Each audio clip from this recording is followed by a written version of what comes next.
Mr. Barry Court. Oh, good morning, Sam. How are you? Are you still on your old MacBook?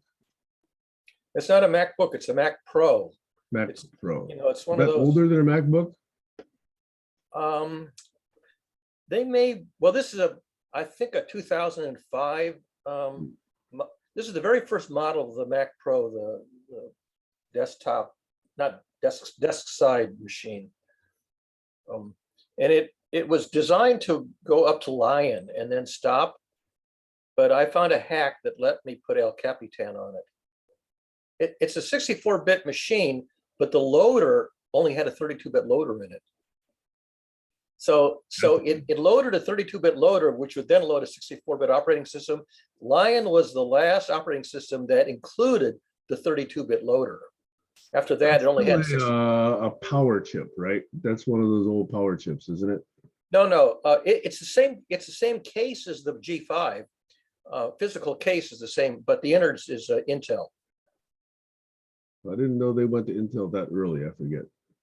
Yeah, this is an Intel machine. I have on my left a G5, and on my right the Mac Pro, and they're physically the same case. It's that that polished steel, whatever you call that finish. Yeah, Apple had nice cases. Yep. From the outside, just glancing at it, you wouldn't realize that one's an Intel Pro and the other one's a G5. But yep, as soon as you open them up, you can see completely different innards. So it actually takes a third-party camera is basically the point. Yeah. Well, this one, the guy who gave it to me when he retired, it also gave me a camera. What was the? I keep forgetting the name of the previous interface that. But anyhow, so I have the original camera that the guy gave me, but I don't use it anymore because this monitor that I'm facing has a built-in webcam, which is a USB webcam, and it's a better webcam than iSight. It was an iSight camera that was then state of the art, 2005. Yeah, I'm gonna have to periodically exchange dogs. They just woke up just like I did. Okay, so they all need to go outside one at a time. One's out there right now. I got to get the other three. Yeah. Okay. Give me 1 second. All right. I made you go. Okay.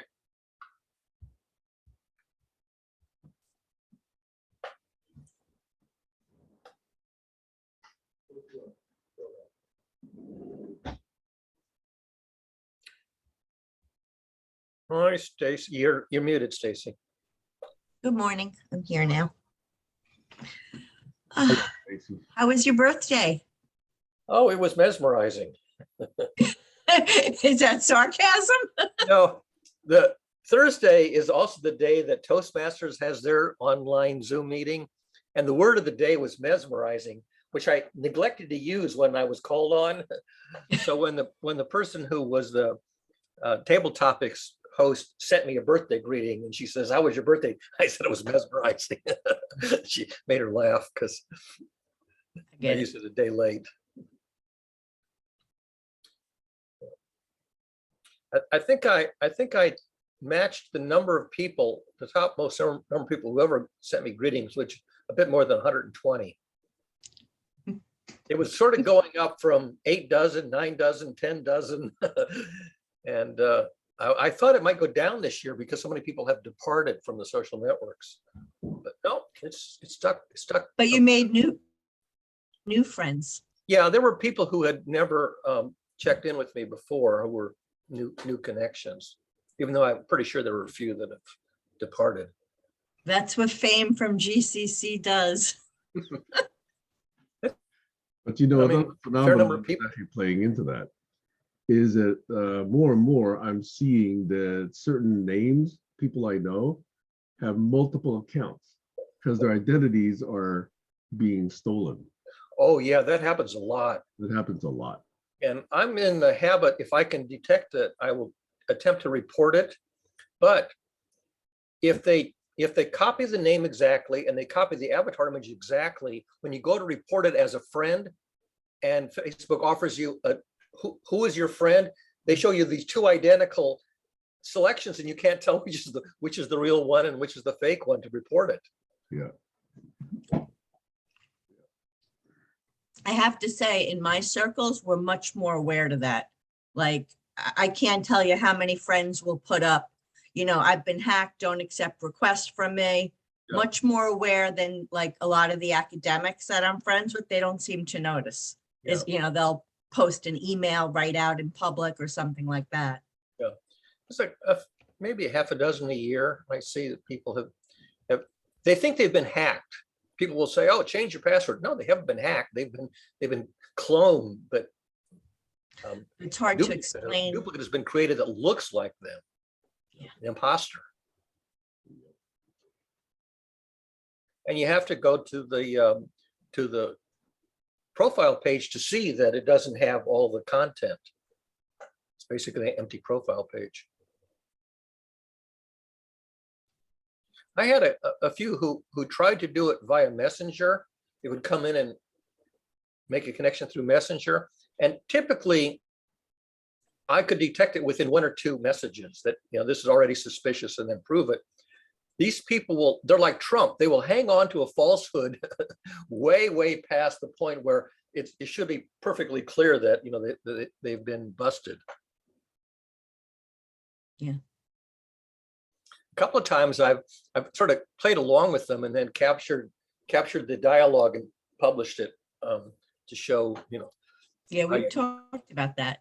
Yeah, one was a Nigerian scammer who was pretending to be a professional colleague of mine who had died 2 years before. Well, he was talking to you from the great beyond.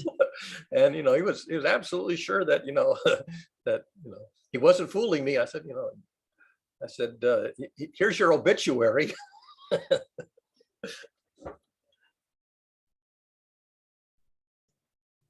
Anyway, I think I mentioned last week, I'm going to do a little bit of a check-in. Last week, I was hoping that something would actually happen, and I think it did. I think I just got funded and escrow closed on a refi. And I'm actually astonished at the rate that I got, which I locked on December 19th. So I'm now sitting on a mortgage at 1.75%. Wow. Yeah, I couldn't believe it. That's quite a savings from the 3.99 that I could qualify for middle of last year. That's a good chunk of change to save every month. Oh yeah, 2.25 points. Yeah, that's a lot of interest I'm saving having done this. So I just don't understand how this economy is going to sustain itself. It's not making, things are not making sense to me. Nothing makes sense anymore. The Dow doesn't pertain to how regular people live. What? A few percent of people own stock, and yet, we say the economy is, measured by the Dow. Yeah. Crazy. It's much more volatile than it used to be. We have these huge up and down spikes within a day or two of each other, and you go, what's going on here? Anybody here have more than 5 figures in crypto? I was just going to mention that, a long time ago, maybe thinking 2013, somebody on Facebook was trying to promote crypto, famous guy, but I can't remember his name. So he got people to send, infinitesimal amounts of crypto to people just to get them into it. So I ended up with a tiny fraction of Bitcoin as a result, and just been sitting in a wallet, since 2013. And I went on to Brain Pickings, the Maria Popova's Brain Pickings. She changed the name, by the way. It's not called Brain Pickings anymore. But on the left, it says, if you want to donate, here's a Bitcoin address. So I thought, oh, I should cash in all my Bitcoin and send it to her because I'm never going to use it. The Bitcoin, which I got in 2013, was worth, I think, a few bucks. Certainly less than 10 bucks, maybe about $3, $4, $5. And I think last week it was worth about 180 bucks. So I brought up my wallet, which I hadn't, looked at for years. And it took me a whole day to figure out how to spend it. But eventually I figured out, because they don't tell you how much you have to allocate as the fee. you have to sort of find it by trial and error.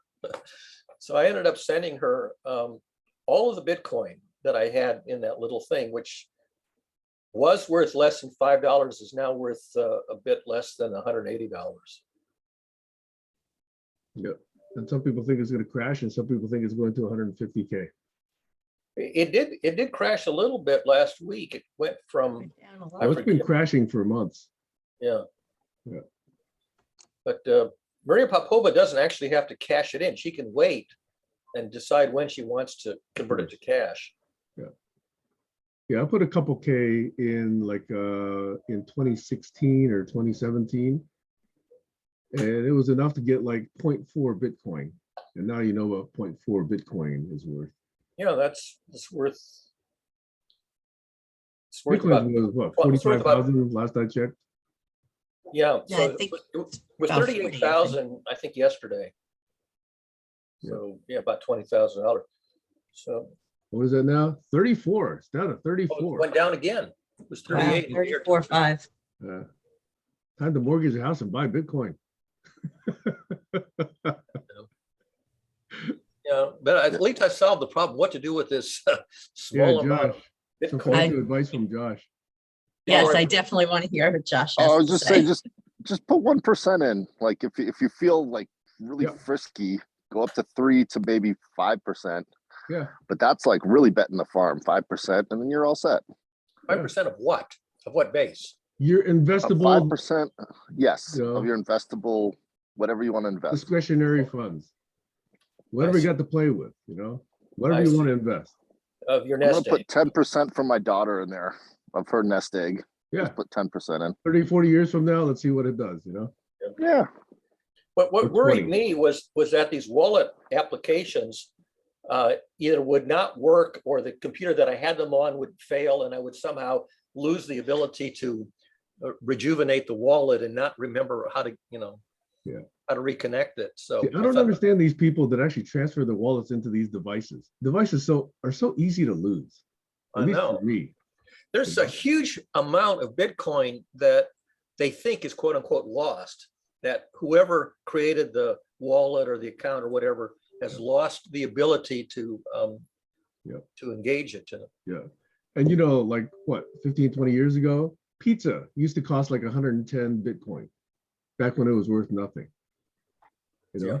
So there are people who was actually sitting on lots of pizza Bitcoin, and now I mean, if they didn't do anything with it, they're fat, dumb, and happy.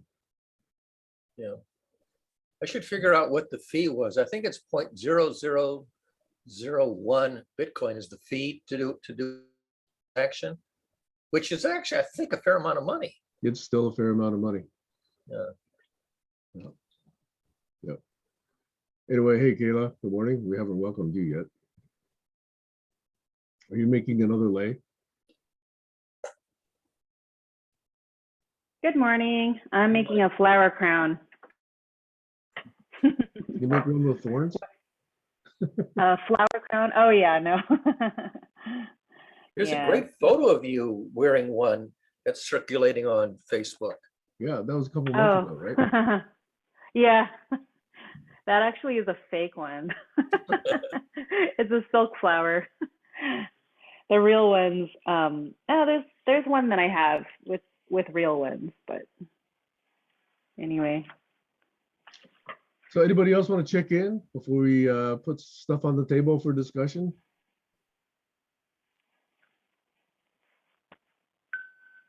Stacy's been posting stuff that sort of a continuation of a long-running conversation. I'm getting a poker face out of Stacy on that one. I always have the same underlying reasons for posting whatever I post. It's, I'll tell you what I do like. I like that I have, like on the post where you and Jennifer are, there's a lot of people from all different walks of life that Right. get to at least see the conversation and engage. I'll just share on a separate note that I'm watching, now that I have HBO Max, because I got sucked in and had to buy it for a year because there were a few shows I wanted to see. I'm watching the The Hitchhiker's Guide to the Galaxy, because I kept missing all the references. I couldn't add in a conversation because I didn't get the references. So that's where I am now, getting the references. I'll do a late check-in, if you will. So I've been dancing a lot. I've been putting myself out there a lot. I'm involved in this 10-day challenge that was that this woman, her name is Tehani Robinson, had put out there to the Polynesian community. And it's 10 days of fa'arapu. And fa'arapu literally translates to mix. And it's that really fast move that everybody likes and everybody sees. So I've been working out a lot this week. I've lost 4 pounds. I've been sore almost every single day. And it's been great. Yesterday was the first day I kind of didn't work out. But anyways, aside from that, it's been wonderful to see people from all around the world in this community, because Tehani posts all of the Fa'arapu challenges.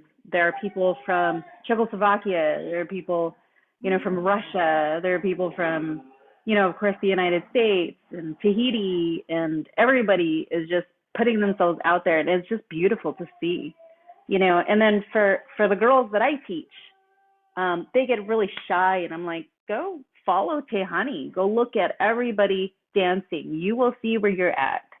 And a couple of them got inspired and they joined the challenge too. So it's been really nice. I'm working with Jean-Paul on a couple of things too. Lots of cool projects going on, but I'm a little brain tired this morning. So that's why I'm putting my energy right now into this lay. But that's my check-in. Is that the peace project that Jean-Paul's working on? Oh, yeah. No, I will be in the peace project, though, next week. And everybody is invited to come. It's online. And this wonderful woman named Upeme. God, I always feel like I think you say it. Yeah. She's in Upeme. Maryland. Yes. But she's from Africa. And I didn't really see exactly what she put together. But she is putting, she's actually hosting this whole thing, I guess. Yeah, so we'll see. But Yeah, what I'm doing, Go ahead. Sorry. Go ahead. Oh, what I'm doing with Jean-Paul is anybody here familiar with the critical mass? Critical mass. Yeah. I know what it means in nuclear energy, but maybe that's not what you're referring to. No. So when I was living in Long Beach, they had this thing called critical mass, and once a month people got on their bikes and they rode around town. And anyways, it was just kind of a way to get the community together, but plus it was a way to promote, transportation, cleaner transportation. Yeah. And I'm trying to work with my friend Fawn and her daughter. Her daughter loves these presentations, giving presentations. Her daughter is 11, and she's already given a couple of presentations to her school on sustainability. So we're trying to get her and Maxwell together to be able to bring up something like the critical mass and have it here in Ventura County. And then my friend Christelle, she is a French teacher. It's funny how when you just ask people questions, they're all, oh yeah, I'm totally into that. She's into environmental issues too, so I've connected her with Jean-Paul, and hopefully when her schedule kind of simmers down, she can do something with her high school students. But yeah, lots of good stuff. You're growing a local Greta Thunberg. Huh? You're growing a local Greta Thunberg. Oh. No one can replace Greta or be like Greta. She's her own person. Josh? I was just going to say I'm very familiar with the critical mass. I did a bunch of those in it started in Santa Barbara, the bike community in Santa Barbara years ago. And then there is a Greta Thunberg in Santa Barbara named Hannah Apricot. Her parents were the ones that started the Earth Day in Santa Barbara. So I think she's the original Greta Thunberg. I don't know. She's still around. She's on a lot of these. So, but You know, yeah, even before Greta, there were a number of other children who did address United Nations. Greta is just the most notable. But she's been doing a good job. Talking about peacemaking, you know, when John Paul was talking about doing this peacemaking project, I mentioned two of the most prominent thinkers about peacemaking. And one of them, Thich Nhat Hanh, died yesterday. He was 95 years old. And he's probably the best known, up until yesterday, living theoretician on peacemaking theory. So he'll probably get a lot of play in the press, reprising his ideas.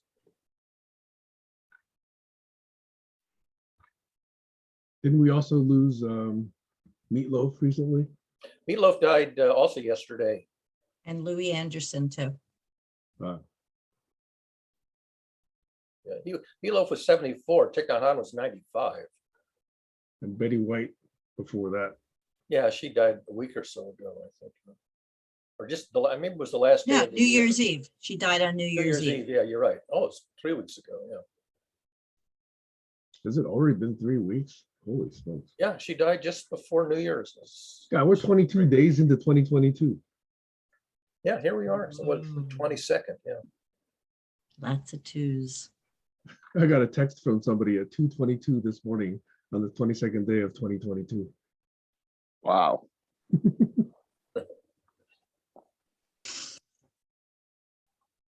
Yeah. So what Freak topics you out, did you have Sam? on?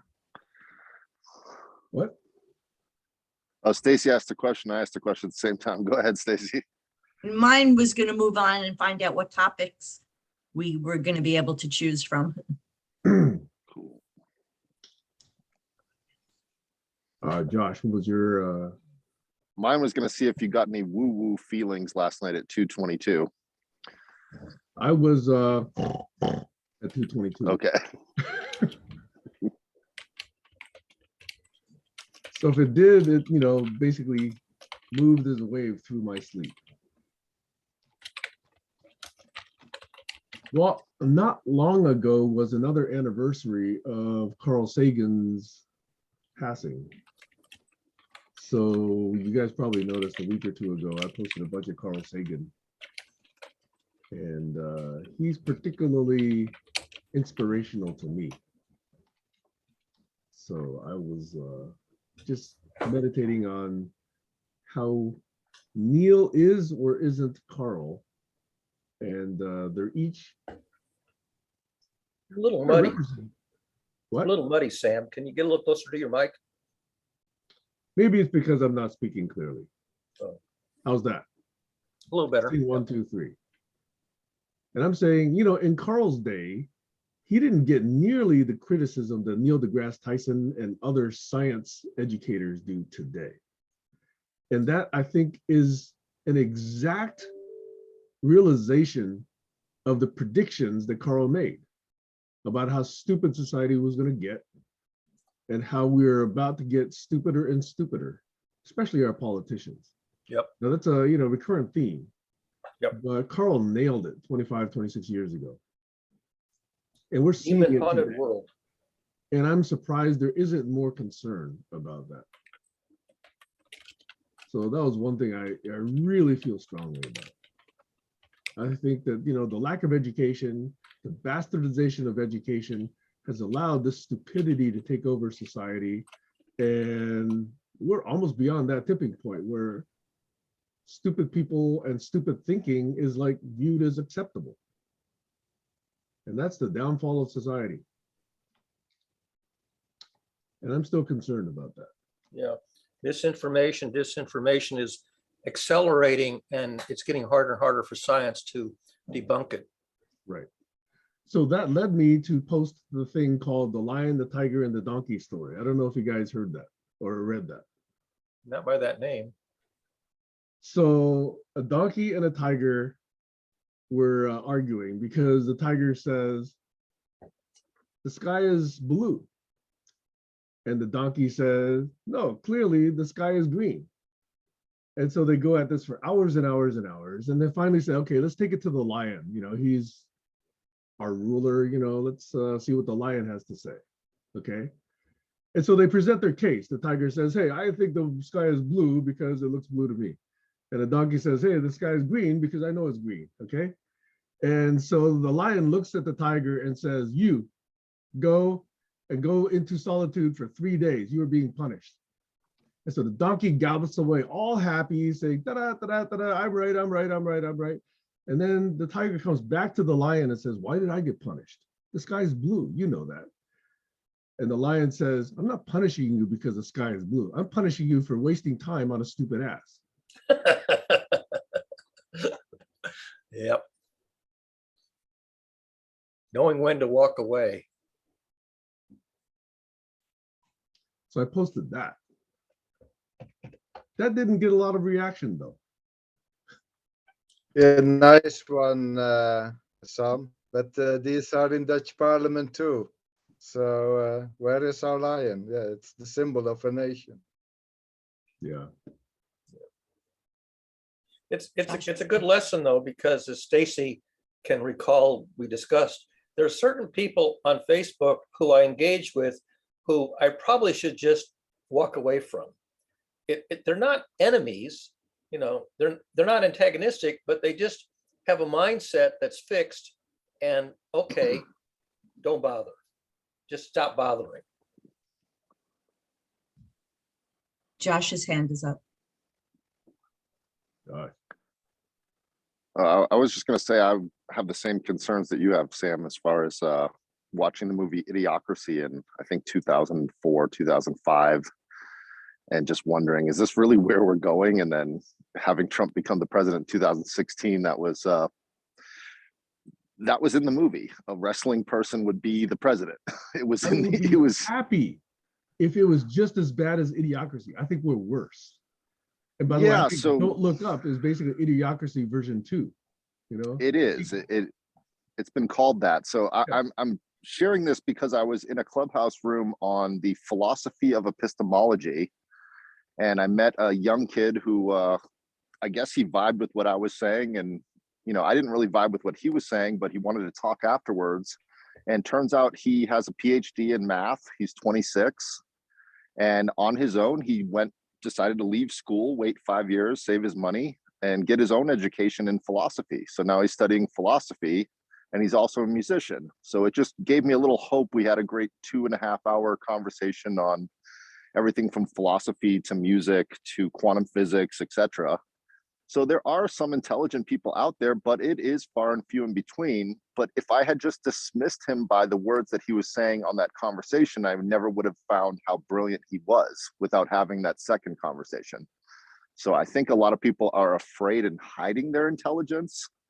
This is my point, is because I do that for sure on Clubhouse. I don't want people to, you know, I don't want to get into these arguments about subjective or objective, or is this real or is that real, or is, you know, is this make sense or that makes sense, because there is a dumbing down of a whole second generation after the millennials. The Gen Z, they speak with the words like. Everything isn't what it is, it's like this. And they do that intelligently so that they can't get called out on anything that they say, so no one can argue with them, because they say, I didn't say it was that way, I said it's like that way.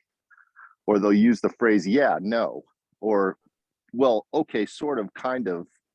So there's this weird, I don't know if they're dumb, if they're hiding the intelligence. And I just wanted to bring that into the conversation.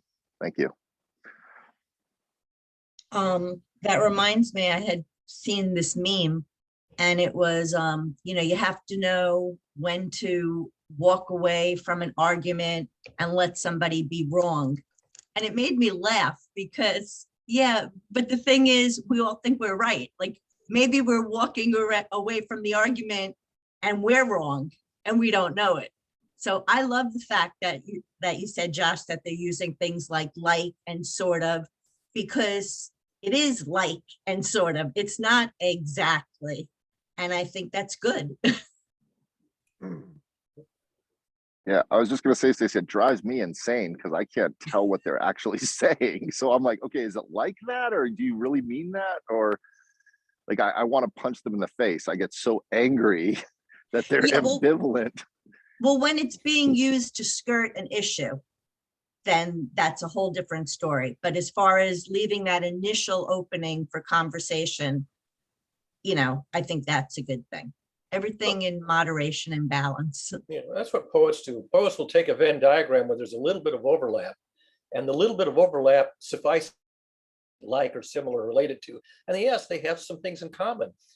But you know, if you're a scientist, you want to know, are these an identity, or are they just, you know, 2% similar? You want to have some quantitative degree of overlap in a Venn diagram, or else you're not saying anything. I also just want to mention, I put in the chat, a woman by the name of Sabine Hassenfelder. I Yep. just came across her videos, which are really informative and they explain things in a wonderful way. And I think it's a model for how things should be explained. Yeah, I subscribe to her on YouTube. She's very good. Is she by any chance one of the ones in the PBS Digital series? She has her own Yes. series. PBS Digital, as you probably know, is one of the most fabulous educational series with lots of guest hosts. My favorite is Hank Green, but there's quite a few that are really, really good in it. And by the They way, never- Joshua, your friend in philosophy, you can ask him if he's watched the PBS Digital series on philosophy, which I think is hosted by Hank Green. I will ask him. Yeah, he was very educated. I mean, from Heidegger to Kant to he was teaching me. I was learning from him. So I was, you know, being honest with words like telos. I've heard that word, teleology. It's a, you know, Teleology. or teleology. Teleology. Yeah, I've heard that. And he said there's a new kind of thing called phenomenology is the new philosophy. And so, you know, the academic circles are always doing new things and, you know, interesting, but I was trying to learn from him because I think the old ways of philosophy are not what's coming up in this new world. So, but I will tell him about that PBS series. Yeah. Thank you. Now, did he feel frustrated with the powers in charge, the people in power? Did he express any of that? No, but I think the frustrating thing is the reductionism. That's what we discussed for a while, of how everything's being reduced to just the material world. And they're not talking about anything other than something you can break down. They're leaving out a large part of philosophy and ancient philosophers, and they're just talking about the things that are easy to calculate, not the hard problems, but the easy problems. It's like doing that make sense? economics without the calculus. Exactly. Yeah. You can talk about a lot of stuff, and if you never mention taking derivatives and equating them, you really haven't gotten economics at all.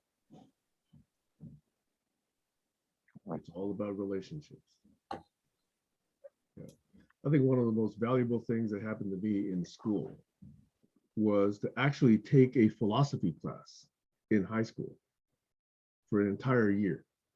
All my kids were never given that opportunity. I don't know of other people who were given that opportunity in high school to actually take a philosophy class. And still, most people don't even take philosophy in college. Kayla, did you? Because I think I saw you raise your hand. That's awesome. Where did you encounter a philosophy class that you could take? I went to a private school, and I don't remember. Might have been my sophomore or my junior year, but yeah, I was able to take a philosophy class. Yeah. Ethics is usually taught in philosophy, which is usually considered a humanities course. And if you're like me, if you're taking tons and tons of STEM courses and you're required to take 1 or 2 humanities courses, one of the ones I opted for was ethics.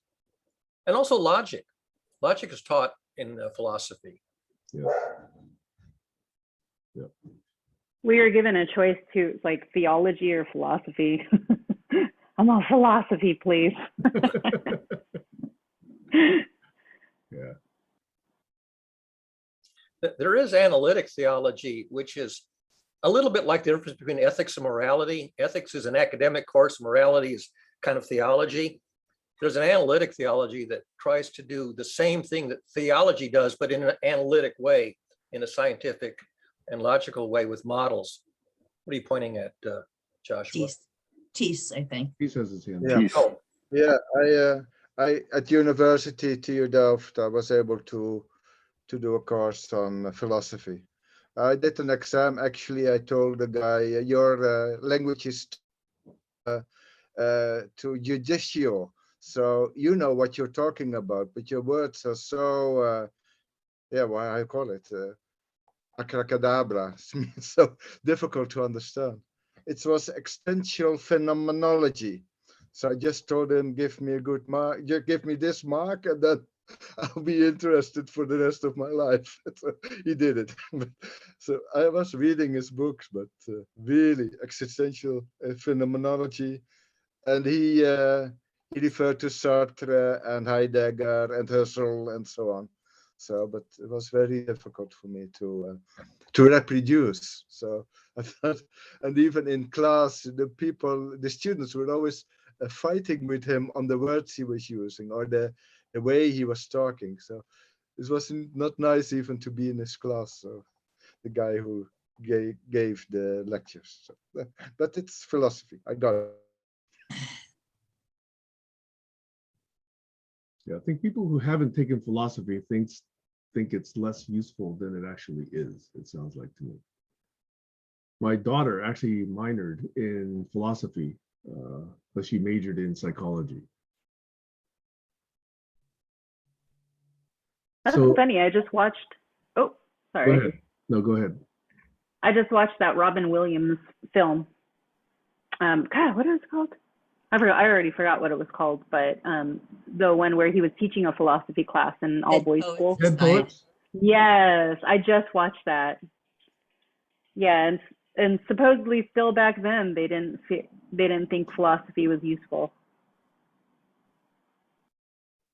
Yeah, or poetry. well, Ayn Rand sort of shows how philosophy can go awry. In narratives, you can get away with murder and people will buy it. She was quite popular for decades. Yeah. Probably an entire generation. I have to admit, I read a couple of her books and I thought, this is interesting. That set me on the path towards libertarianism until I figured out that you got to do some good in the world. So I'm curious, Go ahead. are you trying to say libertarian is not good? I'm saying libertarian appears to be more hands-off. And I think I would prefer that more people lean in. Laissez-faire. Yeah. Maybe I read Ayn Rand incorrectly or something, because I thought it was the other way around, that libertarian is more hands-on. It's taking the control yourself and using that to help others. Well, Maybe I read Government it is wrong. hands-off. I read it in my, Yeah.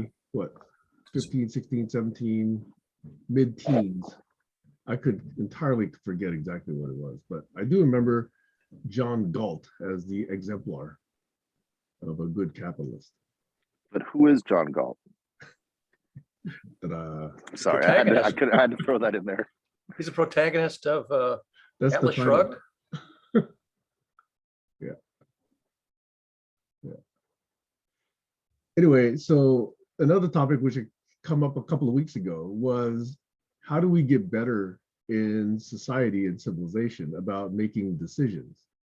And I've railed against the simple majority opinion for many, many sessions. I brought up the point of Condorcet voting. And it's a relatively complicated system of voting where it's a way of stack ranking your votes. And there's a way to sort of bubble up, who society is actually preferring, rather than just a strict binary, yes, no, on just the top two candidates. So when you look into Wikipedia and you look into election systems, there's at least 5 or 6 that are better than simple majority vote. And I think that's another topic that I would bring up, because majority vote, again, is just not working. And if you take a super majority vote, like, you know, what's being required right now in Congress, nothing happens. I don't even understand how we could be filibustering for close to a year. Has it been a year? And that we can't seem to do anything about it. 300 years. And evidently the Dems don't want to do anything. They could easily overrule this by simple change of rule, seems like to me. But they're just willing to go along with all this farce. Sorry, Stace, you had your hand up? Yeah, no, don't be sorry. One of the things that really bothers me, and I feel like we're stuck in this thing that we didn't have maybe 10 years ago. You know, once the election's over, they're supposed to represent all of us, and we're supposed to be united. So I don't understand why all the pressure is only put on Democrats to do this. Why aren't we uniting together? Pressure Republicans too. I mean, we're assuming It's just not working. I don't see that we are. I see all of our efforts just increase and amplify the division. We're not rich enough to buy the Republicans. I'm talking about on a grassroots level. I'm talking about in our communities, in our neighborhoods. If we're going to keep separating ourselves by Republicans and Democrats, they've got it made. They don't have to do anything because we're too busy doing whatever we're doing to pay attention. That's true. And that's why we need a different method of voting rather than simple majority vote, simple majority rule. We also need a different method of accountability. We don't even know what's going on. I'm sorry to get so, this is just drives me crazy to watch. Be passionate, rail against the machine. Joshua's hand up. Yeah, I think what I've heard from politicians that work inside the government, that what's going on is the minute they get into office, they have to start fundraising for the next campaign. So they don't have time to govern because the system is set up that if you don't help the other person get elected, they won't help you and vote the way you want to vote. And it's just gotten to a point of just dysfunctionality. That's what I've heard from people inside of the system, is it's just that dysfunctional. Yeah. Where they're constantly raising money. And I have heard, I think it was Lawrence Lessig and then Andrew Yang took on the case for democracy dollars that would change that so that they, every citizen gets 100 democracy dollars and then they can start doing their job again and know that they'll be elected if they work for their constituents. So I think that's what's going on, but that's just my perspective. That's a great idea, by the way. I never heard that before, democracy dollars. Well, how many of us check that, you know, give $1 to the election fund on our taxes? That's not really the same though, because It's nickels and dimes, pennies. Yeah. But, you know, in my small way of thinking globally and acting locally, I actually submitted my own name to the board of directors at my local credit union. Now, I'm going to see whether or not that can actually get me acquainted with, you know, the community at large a bit better. And by the way, an inspiration for me doing so was Tammy. I don't know if you guys know, but Tammy for several years was on the board of her credit union in Vancouver. So I'm one of 5 candidates running for 3 slots. We'll see what happens. But I think, you know, it's a way of getting involved and trying to possibly use it maybe as a way to take a next step beyond that. There's an inherent paradox in all voting systems. And I think probably the most famous study of this is due to Kenneth Arrow, who won the Nobel Prize in Economics. And he was at Stanford. I actually got to meet him once over a cup of coffee.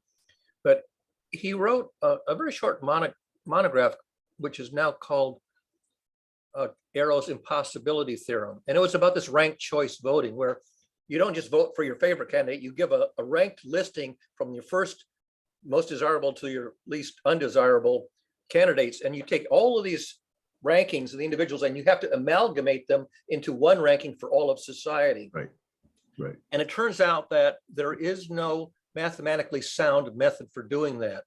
And Kenneth Arrow gave one of the examples where he started with 6 axioms, 6 desirable outcomes or features that you'd want.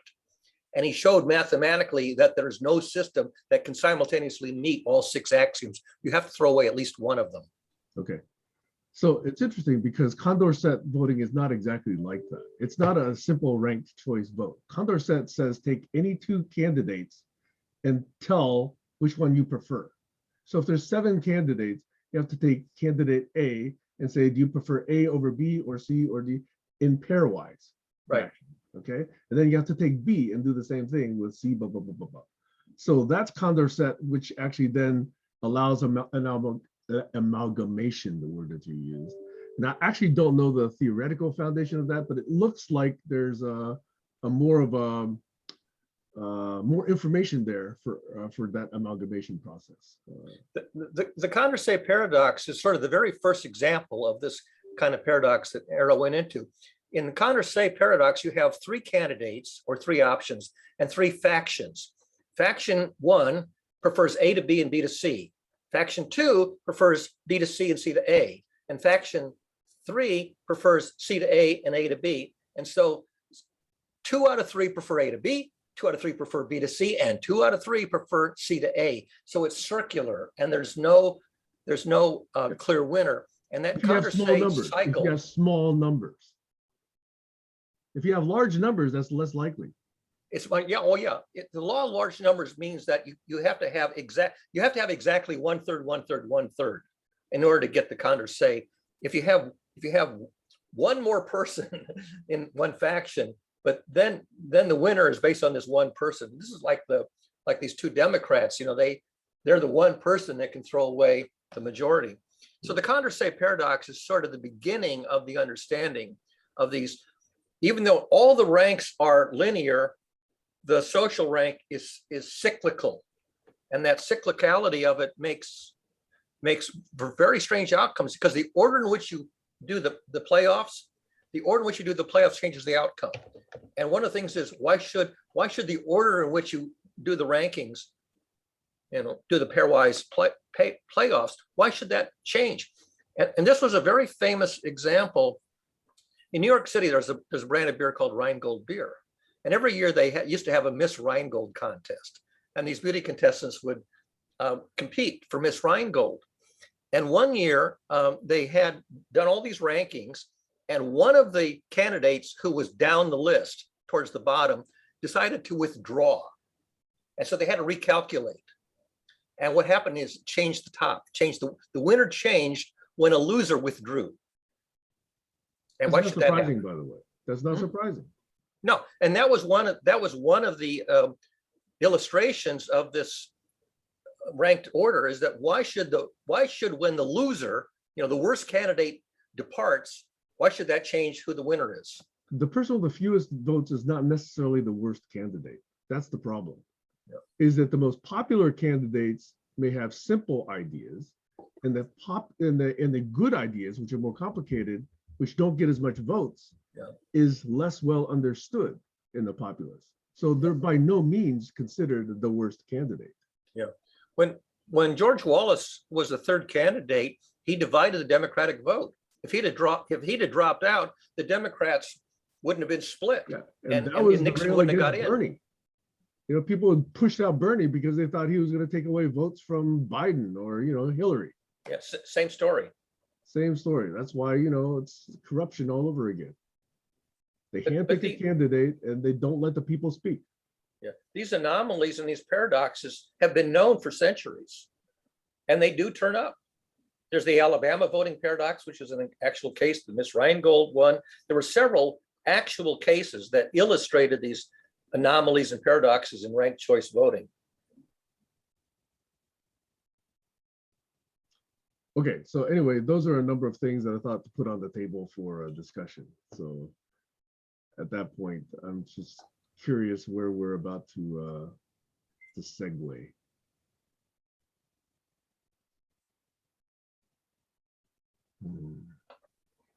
By the way, later today, hope you're all Niners fans when they go play Green Bay today.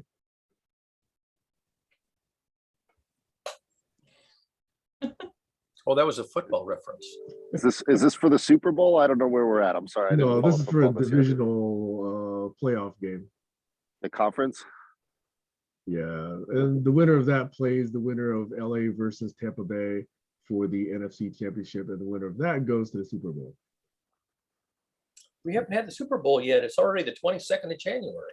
It's usually end of February or middle or end of February. Oh, really? Oh, I thought the bowl games are always at early January. I thought they were They're always at getting the later end and of later because they January added a this week to time. the season. So now it's like 18 weeks to the season. It used to be 16, like, several years ago. And then they always take 2 weeks from the time the two finalists are determined until the actual event. A lot of time for media hype. And people. I don't know much about football, Sam, but I know that the Dallas Cowboys have been practicing in Oxnard, California for years, and they have a ton of Dallas Cowboy fans in Oxnard. It always blows my mind. There's so many because they watch them train at their summer camp. That was the team the Niners just beat last Sunday to get to the next round.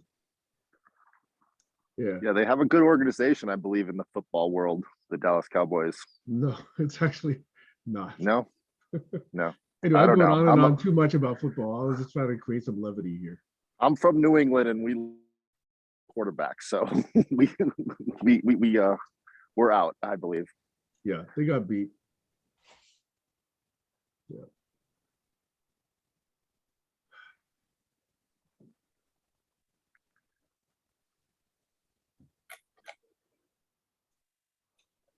But I think football is giving a lot of people joy. I know my mother-in-law is watching football, and there's been some close games and really, really fun football this year. I've heard. Haven't been watching. There's no clear outright best team. That's what makes it fun, I noticed that in the basketball, all the teams are pretty even this year. I don't know if they changed some laws about how they recruit players, if they're doing that in the football league, but it seems everything's an even playing field in that sport as well. There's about 3 or 4 really, really good teams. And everybody else. On any given night, any team can beat any team, though. I've noticed that. True. Like, we just got beat by Portland last night, and that they suck, and they beat us. Who's we? Who are you rooting for? LA? I'm a Boston Celtics fan. Oh, Boston. I grew up with going to the games and meeting the play. I met Larry Bird and Robert Parrish and all those guys, so I'm sort of indoctrinated into the franchise. You and my daughter is a fan you recognize the name Doug Mohns, M-O-H-N-S? No. He played hockey here in Boston, but decades ago, and he was actually a neighbor of mine. I knew him, but I didn't until he died. I didn't actually know that he was a famous hockey player in Boston. But his widow is a good friend of mine. Sorry? You must be in a nice neighborhood. Yeah. Yeah. His wife, his widow is a wonderful neighbor. Yeah, I think all the universities in Boston is what creates such a great sports franchise for all the sports, because there's so many universities that bring people up to the professional league.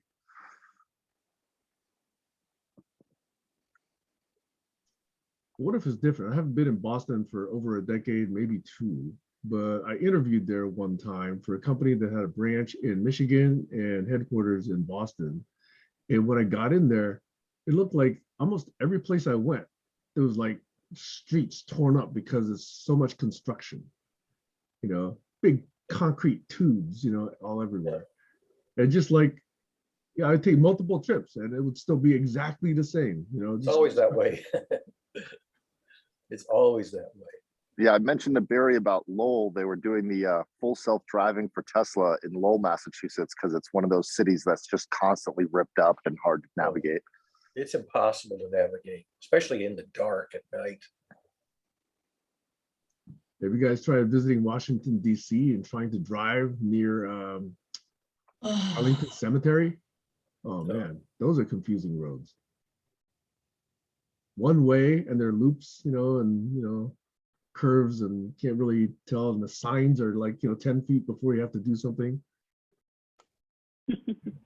We're going there in April.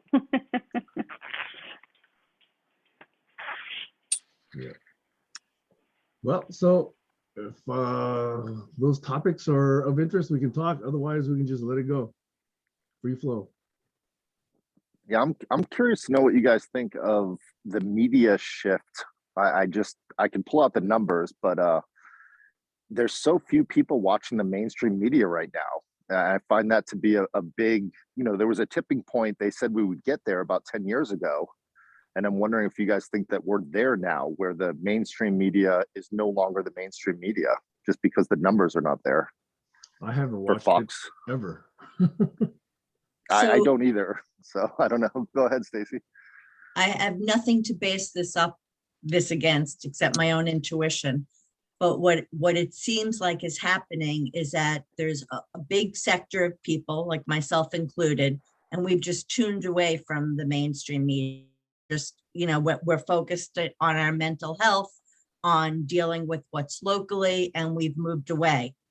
And then there are other people that are still very political, but they're in these right-wing siloed places.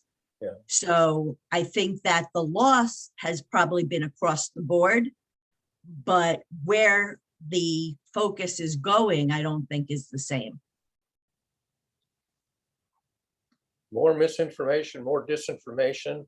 You got people like Tucker Carlson, even a newscaster. He's an opinion leader of totally made up nonsense. I always disagreed with the supposedly fair principle that you're always supposed to present the opposing view.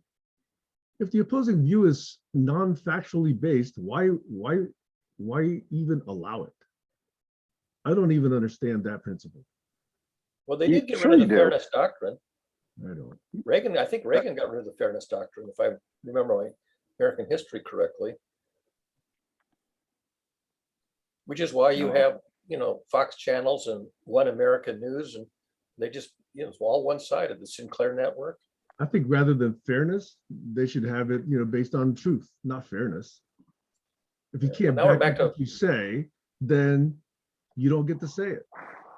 Now we're back to epistemology, because who's to I'd say what the rather- truth is? Exactly. That's why I think, we need to get back to truth rather than get back to, oh, he said, therefore he has said, therefore we have to listen to this person.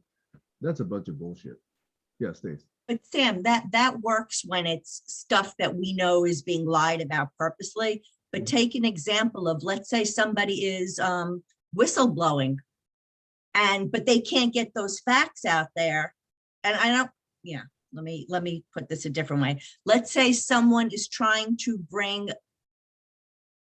a situation to the surface, and they don't necessarily have the facts to show you. Does that mean that we shut them down, that we don't No. talk about it? No, that means that, you should be able to investigate that. Well, the Yeah. Pope shut down Galileo. And that was sort of the first really big example of the politicians shutting down the scientists, and it's only gotten worse because the science has gotten more subtle.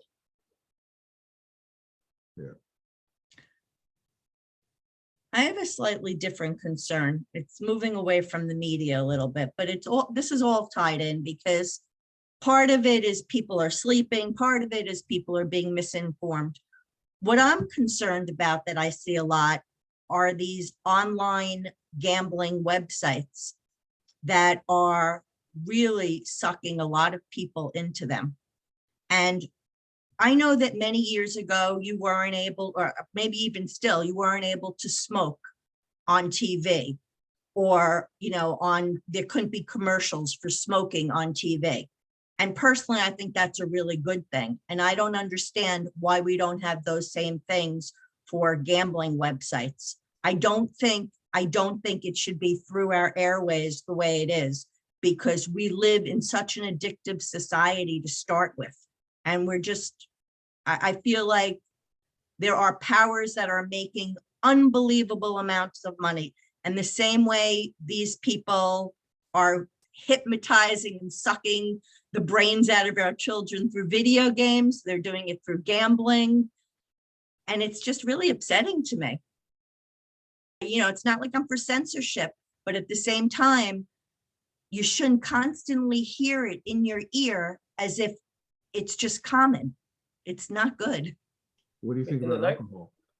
In the Say it again. 1950s, when network television began doing a nightly newscast, the one on, I think was NBC, was called the Camel News Caravan with John Cameron Swayze as the anchor.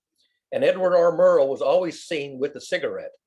So cigarettes were, and gasoline were the two biggest sponsors of the news back in the 1950s.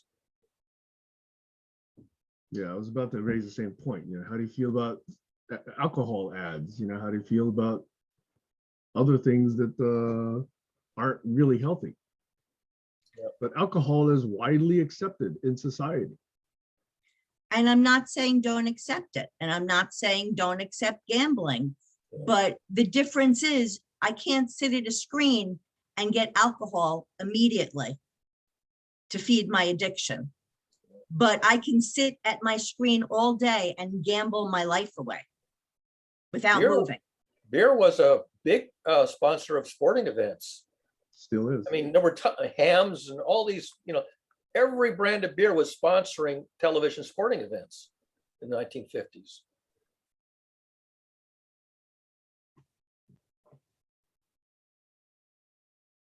And it wouldn't be the case if people didn't buy it, right? Oh, yeah. Advertising is And they effective. drank the beer watching the football games and the Friday night fights and, oh, yeah. Again, I think it's the immediacy of the whole thing I'm concerned about, because they're exploiting our addictive behavior. Well, you know, I can see the same thing being done with the beer ads, because, you know, enough people have beer in their fridge. And enough people know that, hey, for the game, I got to go to the store and buy my 6-pack of beer to watch the game. That's Okay. also now a part of Chips society. and junk food went along with it. Yeah, I'm not saying don't advertise for potato chips, don't advertise for beer. But again, something scary is going on right here. I mean, Yeah, candy, potato chips, junk food, beer, you know, McDonald's. cigarettes. I think that brings back Sam's point about idiocracy. It helps to keep people stupid if they're getting drunk and doing, you know, smoking marijuana and Yeah. just They dumbing never down and advertised that in taking. the 50s. Why do you think there's so many TV shows? Reality shows, Yeah. sitcoms. And they're scripted. The scripted reality shows. And the scripted quiz show. Remember the scandal of the scripted quiz shows? Yeah. A lot of it I was do. quite fake. I mean, Jeopardy winners are not actually smart. Or they just know a lot of trivia. Was it Joyce Brothers? The famous Dr. Joyce Brothers was on, I don't know, it was a $64,000 question, one of those. And they were giving encyclopedias to the contestants. And there were highlighted passages in these encyclopedias that they gave out because they wanted these, you know, these fabulous performers to stay on so people would keep watching week after week.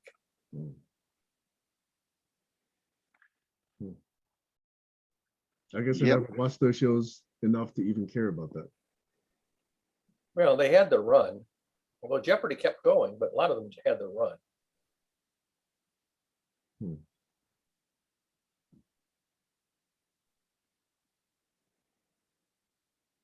been a really depressing call. I'm just gonna throw that out there. Reality is depressing. If you're paying No, attention, it's not. No, it doesn't have to be. it doesn't have to be, but you know, if you're not depressed, you're not paying attention. All right, Stacy, what's a game we can play? I have no games. Well, I do see a lot more people, especially after the New Year's, wanting to work together, and a lot more people sharing their projects and how can they help each other. And I'm seeing a big resurgence in collaboration. So I don't know if that's just a New Year's thing and it'll all die down later on, but at least at the moment, it seems like a lot more people are trying to share communities. And I think it'd be fun here to ping, you know, we were talking about crypto. I would love to ping Aaron Perlmutter back into the conversation, because he was working on that quite extensively years ago, and, you know, pick his brain where things are at. And I think there's a lot of really interesting projects that are having trouble finding mass adoption. And I know Doug and Fabian called me last week about what they're doing at the Values Foundation and how to get mass adoption and how to bring, you know, all the work they've done in the Values Foundation to the mainstream. And I think that's why I brought up this mass media thing. The numbers, I don't know if anyone can see them, but the top one is Joe Rogan. Oh, Let me see if I can read it. So it goes down like this. The top is Joe Rogan. The second is Tucker Carlson. The 5, Hannity, Fox News, 2 million. I don't know what that says. Angle is 2 million. Rachel Maddow is 2.3. So it's sort of, you know, progressing downward. And the trends that I'm seeing is everybody's talking about this metaverse that doesn't exist, and they're trying to build some sort of mass adoption in this fake world of metaverse, whatever I don't know what that is, but I think it has something to do with video games and people playing video games together, which is how Bitcoin started in the first place, was World of Warcraft. Like you said, Sam, people buying pizzas on World of Warcraft through Bitcoin. So I think there will be trends of I know Jack Dorsey left his company Twitter to start another company called Block, which is supposedly some new fintech Bitcoin something. So I think there will be mass adoption of what is the question. And I think, Stacey, you're concerned about gambling and about, you know, it'll probably be around gambling on, who knows, maybe flying or gambling on cockfighting. I don't know. And you know what, Josh, here's the interesting thing, because a lot of times when I talk about different projects, I build in a gambling component to it. I'm not against the idea of gambling. I'm really not. It could be a way to fund things. I'm okay with that. But it's like, to me, there's like this insidious entry into society where you don't even realize that your kids and the younger people are just being pulled into it, or people that are sitting home and they're lonely, and they, instead of being able to tap into a call like this where maybe they could at least connect with somebody, they're just caught up in this numbed out, like they're not feeling anything except for this rush, but they don't have the money to spend. And then what happens? You know, so that, you know, again, everything in balance and moderation. Well, I think it's that sort of, in the capitalistic society, everybody thinks that they're going to be the rich ones. So we're taught that the American dream is, don't hate on the rich people, because that could be you someday. Just believe, if you believe strongly enough, you will be the next billionaire, the next rich person. And that delusion, you know, people are using this word mass formation, what is it called? Psychosis. So a mass delusional thing. I think that is the delusion. Instead of taking care of the middle class or the poor people, everybody thinks they're going to be the rich people. And the rich people are laughing all the way to the bank with owning the gambling places. And haha, you think you're going to win. Right. You are $60,000 in debt, but you're still going to spend another $20,000 with me on my gambling thing. Right. I'm complete, Sam. So in fact, I think movements like Black Lives Matter are not just about peace and eliminating violence. There's actually now being exposed a lot of systemic racism in things like lending industries, credit industries, real estate, you know, jobs, clearly, right? So it's not surprising that we can go back and look at these records, and there's entire communities where Blacks get like 1/30 the approved loans that, you know, white people get in these communities. And more and more and more of that is being exposed. And it wouldn't have happened unless we had all of this Black Lives Matter. Unfortunately, people had to die before we all sort of got this awareness. But there's such systemic racism going back for hundreds of years. It is not just, eliminate the law. No, there's still a lot of the cultural aspects. Even the way subtle phrases get inserted into law, which then just keep the racism going. So it's not capitalism. It's only capitalism for the favored class. Over. So would you call it economic racism? Yeah, one aspect of it, absolutely. Is there any state that doesn't have a state lottery? And here in Massachusetts, the gambling casinos the franchise was given to the Native Americans. They have exclusive right to have gambling casinos in Massachusetts. Same in Washington. Connecticut too, right? I don't know if it's true for all 50 states, but certainly here in New England. And it's competitive among the states because each state wants to have their state host the gambling casinos with their Native American hosts, as opposed to Rhode Island or Connecticut. So, you got the lotteries, you got the gambling casinos, you've got all these, in New Hampshire, the state owns the liquor stores. I just want to say one more time to be really clear. What I'm most concerned is the online gambling. Because with technology, it's just above and beyond what we can combat. Oh, yeah. Did you feel And the same way legislate. about online porn?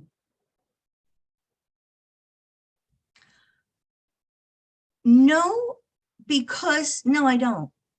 I mean, I don't particularly like the idea, but the difference is in mainstream, when I'm walking on the street or in a restaurant or hearing the radio station behind me, nobody's saying porn is the best thing. Come watch porn. It's the normalization of it that really concerns me. Utah, the Mormon state, has the highest percentage of people watching porn. And by the way, if you're watching TV even a decade or two ago, if at late night, you would get these advertisements for, wait, it must be more than a decade ago. 976 numbers. Remember those? Mhm. Oh, So that was phone sex. It didn't have the same addictive quality, the capability that technology has. Just like, we see with Facebook, each one of us knows how we could get sucked in, or at least I'm speaking for myself. The addictive ability or the ability to be manipulated online is way different than the ability to be manipulated through TV. It's just not the same. There's something about that immediate reaction result, and it's, I think the word you're looking for, Stacey, is engagement. yeah, I'm just so frustrated. I can't even think straight because it's really, really upsetting. Speaking of engagement, maybe Joshua has seen this, or maybe Sam. I saw a promotion on Facebook this morning for a site called replica.ai. That's replica. yeah. I've seen it. I used it. Get your own girlfriend, yes. Yeah, so I only saw the promotion this morning. What is it? What Stacey's talking about? This addictive engagement, or is it really constructive? It's terrible. I tried it. Can you It's elaborate a basically bit? for lonely people who want to interact with an avatar and have conversation, quote unquote, and a virtual girlfriend or boyfriend, whichever the case, And so you can actually have various different skills. Like you can talk about cooking, you can talk about going to movies, and you have to buy certain skill sets, That's how they make their money. Is the AI any good, or is it just very shallow AI? Very shallow. Very shallow. But Yeah. there's still millions of people that are actually doing it. A lot of think also retirees. You also have to have an Divorcee. app on a smartphone to use it, I think. They No, have a you can do it on the website. web. You can do it on the web. You can, okay. Yeah. I have a friend of mine that created a bot on Clubhouse using GPT-3. And I think it drove him a little bit insane. He left for 2 months because his bot was programmed by him. So it was quite he's a very cunty person. That's the way he describes himself. He's from Australia, so he's quite the asshole, basically. And he programmed his bot to be going through all of the Reddit threads and all of the things that people say that are just really douchey to say. And people were coming into his room to talk to this bot, and it would just say the most terrible, heinous things. And it was attracting a lot of people. And I think it gave him a really bad sense of Americans and a bad sense of society, which caused him to get quite depressed. He's the asshole that came up with it. What do you mean, a Exactly. bad view of society? But this is what's so depressing. Imagine if all the brain power used to create these things were being used to create something good. I have other friends that are doing that too, and it's not as popular. I hate to say it. Shirky's It's Theorem. not, say it again? Have you heard of a guy named Clay Shirky? No. He basically says the amount of time we spend watching TV and engaging in reality shows and all the time that's wasted in one weekend is equivalent to the brain power it took to create all of Wikipedia. Well, that's why early That's on, the waste we're talking about. that's why early on I advocated for trying to create some type of reality show where we were doing projects, because my hope was that we would get stuff done. Yeah. And there have been examples of that, but they're little marginal projects that, just a candle in the wind, and then they're gone Right. after a few years and nobody remembers them. So if you're going to start a medium like that, who's your target audience and how many of people are like that are there? Yeah. Unfortunately, that's the way capitalists have to think. Well, so I'll go back to Trump's show that he used to have, The Apprentice. Please don't. If you could tweet, no. He, unfortunately, for him, he used it very wisely. He promoted his projects. Which So is if the he had, steaks or Trump water, the whole project was about using those. So he was really feeding himself. But if you took that same concept and looked to solve world problems, it could be a different result. But a Which was lot what of, Global Challenges Foundation tried to do, and which was what our proposal was trying to do. okay, and your And here point? we are. Never got off the ground. Taxing. Did you know what happened to the Global Challenges Foundation? They promised $5 million. They only gave out 3. They said the idea is not good enough. So they actually didn't give out all $5 million. And a lot of people are very upset about that.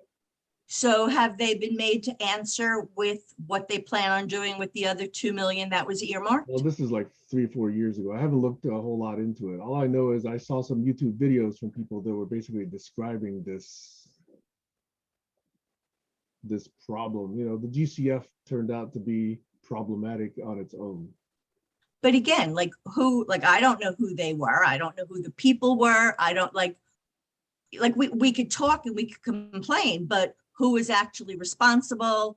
We know who goes those back? people are. There are names associated with the GCF. They're in Sweden. We have an address. We have email addresses, those sort of things. So if I wanted to, yes, I could go and investigate. The term clawback? You recognize this term clawback? No. When I was at BBN, we got a lot of funding from the National Science Foundation in that group. And they would put out a proposal, there's a certain amount of money in a particular division to fund certain kinds of projects. And then you'd get an award, and then they would claw back a portion of it after you won the award. And governments do that. They award contracts for a certain amount of money, and then they claw back some portion of it after they've awarded it. What's the justification for that?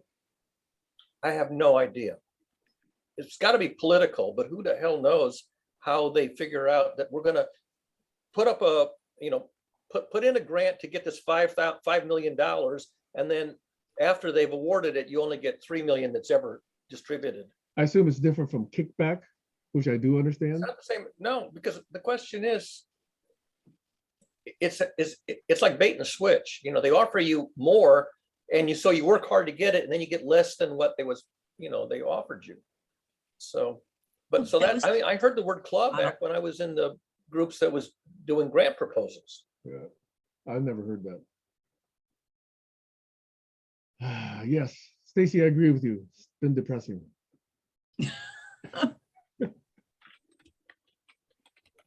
Well, I get inspired by, like you're saying, Stacy, projects that are followed and reality show projects. There's so many great YouTube channels with DIY projects. I found one I was just randomly looking at last night was how to make a little rocket ship out of tinfoil and matchsticks. And inside of the project showing how to do that, they said, look at our other project and we show you how to make a little container out of bottle caps. And then it said, you know, there's other ones. So there's a lot of ones that are series where teach you how to make your own CNC machine, how to, you know, do all sorts of constructive, how to make your own bicycle pump out of PVC. And that's quite popular, you know, the DIY world. And when I say You froze Oh, for a minute. quite Rose. popular, it's, or I don't know. Am I still You there froze. or am I gone? Oh, you're back. You're back. You're back. Okay. Say it again. That's Starlink. It's got to connect to the other satellite. Wait, So you have Starlink already? Wow, yeah, I've been waiting for 2 years.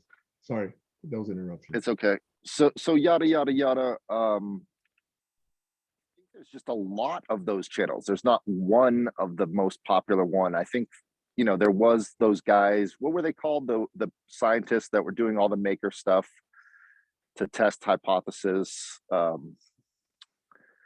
What was that show called? Sorry, my brain just farted.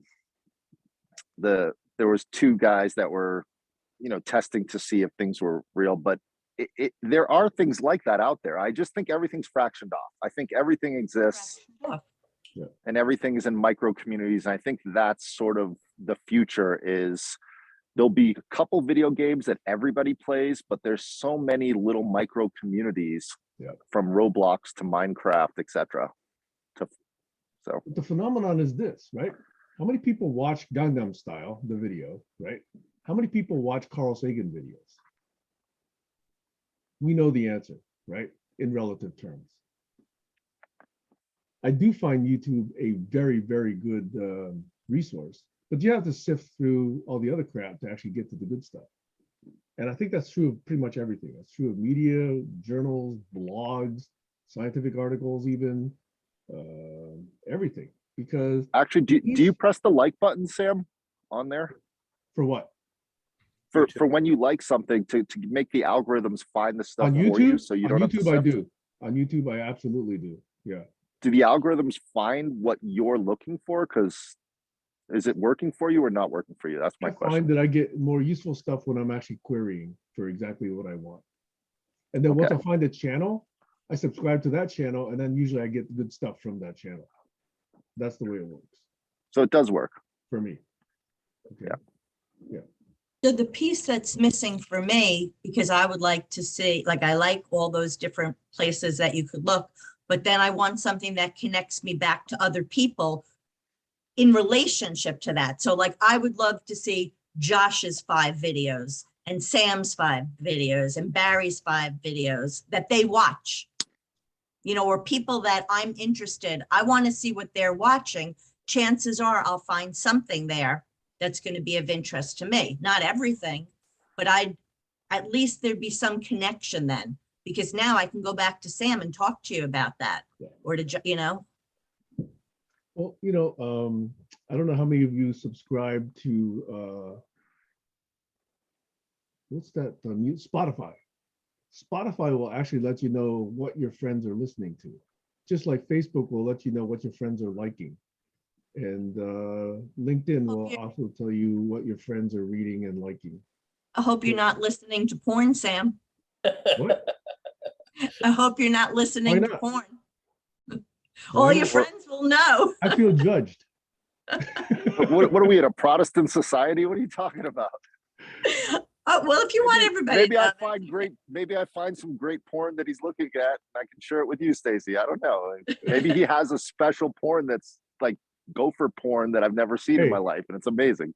I'm being Well, transparent.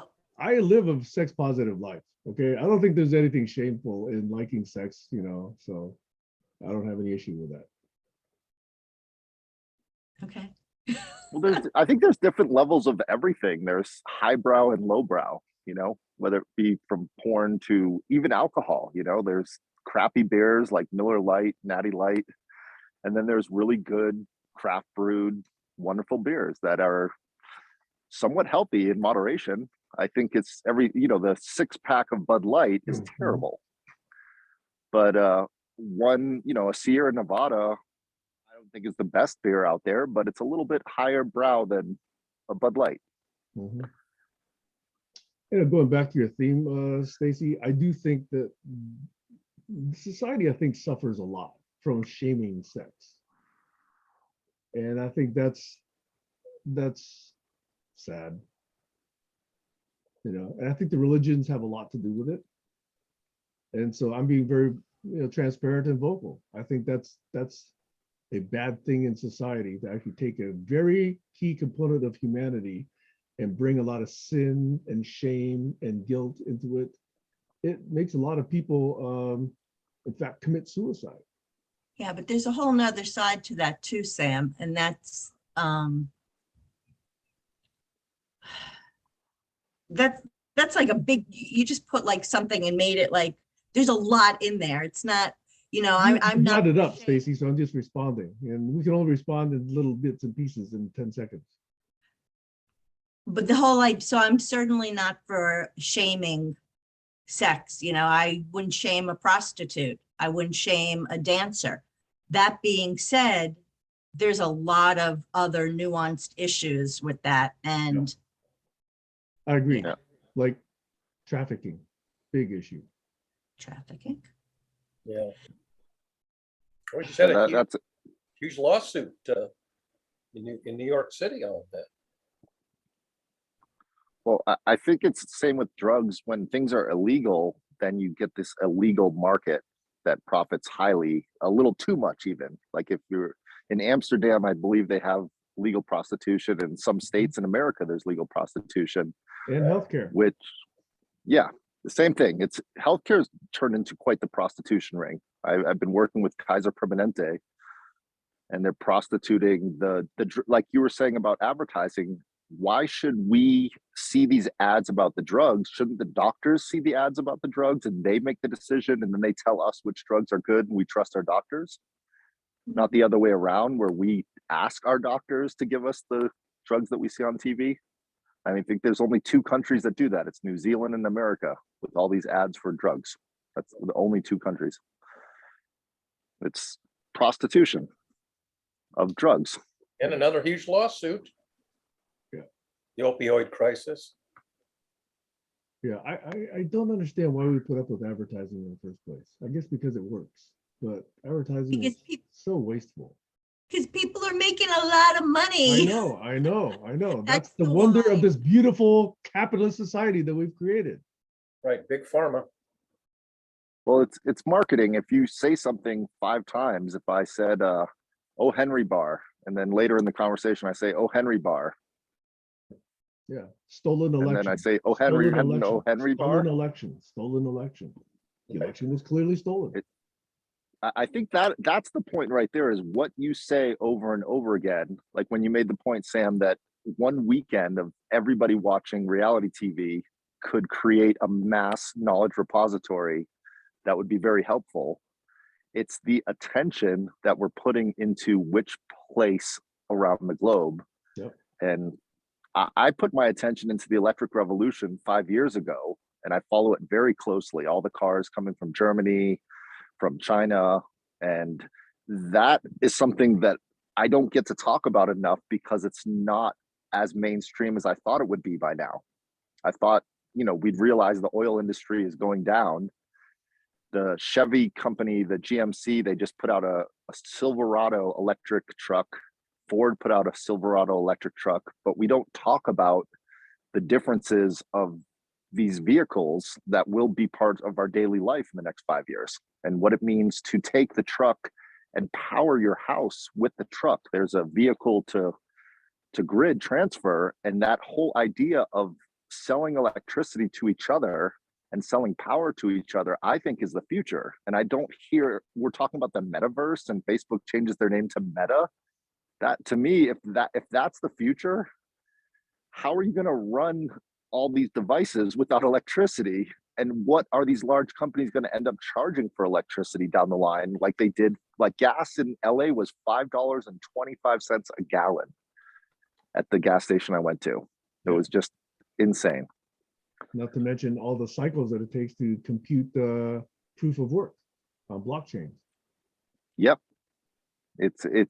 I mean, from a computer science standpoint, we're moving into an unsustainable computer world that will take so much electricity that the people that took $6 trillion out of the Federal Reserve and gave it to the banking structure, and then they lent it out to people like yourself, Sam, at 1.5, and then just recently raised those interest rates.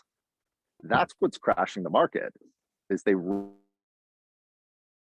raise those interest. The money's already out there and it's being pulled back. And they put a lot of money into tech last year, but they're pulling it back this year. And what are they going to put it in 2024? That's the real question. Where is all the venture capital? Where is the lending going to go? Is it going to be in infrastructure? Is it going to be in gambling? Are the gambling companies going to be owning the football stadiums and the major arenas like crypto is now? Oil pipelines. They're still trying to build that. They're still trying to discover coal repositories.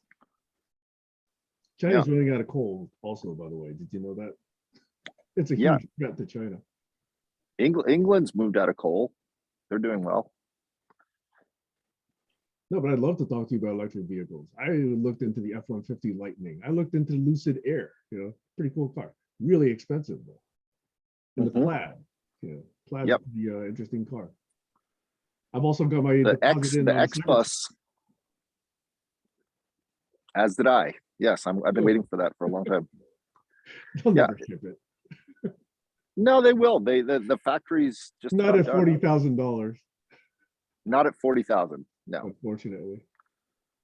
But at 55, they will, and if they can get a tax rebate and higher, well, yeah, just to let you know, Sam, it is possible because there's a large steel factory that got built right next to the Austin Gigafactory. And they invested a lot of money in an Italian-based press company called IDR, I think it's called, and they're stamping the cars in one piece.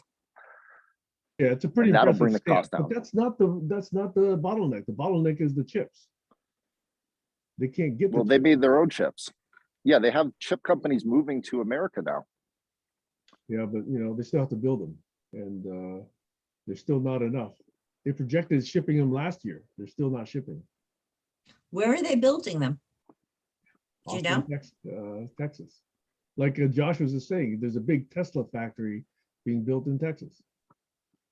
Yeah. They got this 8,800 ton press, bigger than anything else that's been out there, just to press out these car bodies that Josh is talking about. But that'll bring the cost down. Yeah. Well, then there's rumors of this $25,000 Tesla. That'll be a big hit if they can actually ship it. Yeah, and they have one in Germany, the little X-Bus that has, I think, 17 different configurations. And it's going for 29,000 pounds, which after the rebates will be $19.99. So it's a little mini, kind of like the Volkswagen bus that came out in the 60s. So I think the big change is going to be our relationship with China will get very cozy when China creates all the cars for America, much like Japan did in the 70s. The Toyota and the Subarus and the Hyundai. So the $7,000, $8,000 little crappy China electric cars will be littering the roads, much like the little Razor scooters that are all over the cities. I like that. Remember Yugos? I do. Yeah. I actually don't know where this conversation is really kind of wandering towards today. Well, I have a question since we're in Texas right now. One of the things that I'd like to get good information on, not, just people yelling, is what is the